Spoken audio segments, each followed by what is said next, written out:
पोखरा में बिछलाए वाला काई हो साचो में है लइकन के चुसनी जवानी कन के निशानी तू त बुढ़ावन के आँखी के दवाई हो मोतिया बिल के ग्राम है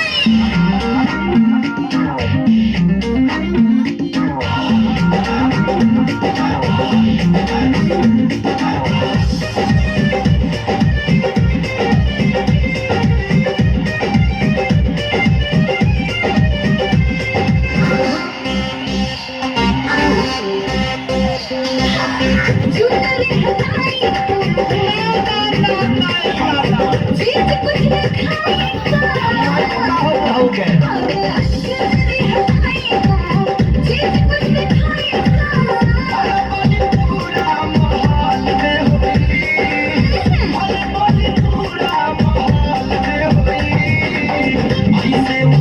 बहुत